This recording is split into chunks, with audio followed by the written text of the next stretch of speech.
Ako si Francis Riudique at narito ang mga napapanahong balita.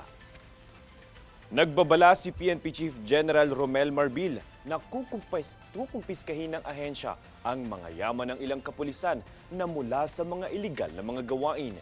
Ang pahayag na ito ay matapos ang pagkakasangkot ng 10 pulis mula sa CIDG sa pangungutong ng 18 milyon sa mga negosyante sa Tondo, Maynila. Pagtitiyak ni Marbil, mahigpit na ipinapatupad ng PNP ang zero tolerance para sa mga kalokohan at iligal na gawain ng mga pulis. Nanawagan naman ang pamahalaan ng Bulacan na ayusin ng National Irrigation Administration o NIA ang nasirang rubber gate sa Bustos Dam. Ayon kay Bulacan Governor Daniel Fernando, dapat na remedyohan na ang naturang dam para mapigilan ang pagbaha at pinsala sa agrikultura. Aniya, hindi magdadalawang isip ang Bulacan LGU na magsampa ng kaso sa NIA kung hindi nila didinggin ang naturang panawagan.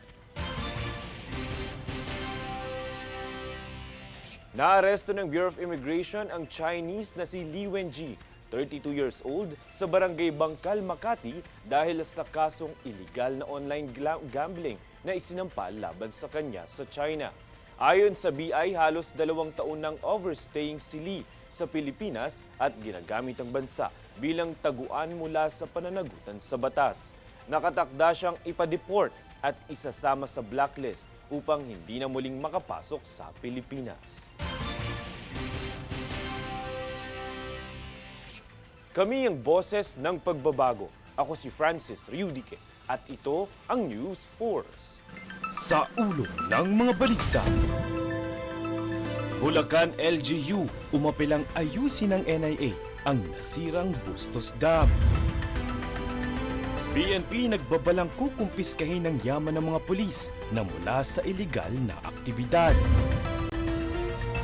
VP Sara itinuring na pamumulitika ang pagsasampa ng kaso kay Representative Paulo Duterte.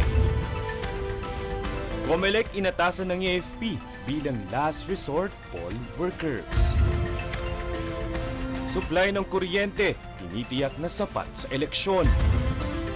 At DICT naglunsad ng Internet Literacy Project. Patas at pantay na balita, komprehensibong ulat para sa pulso ng masa. Ito ang News Force.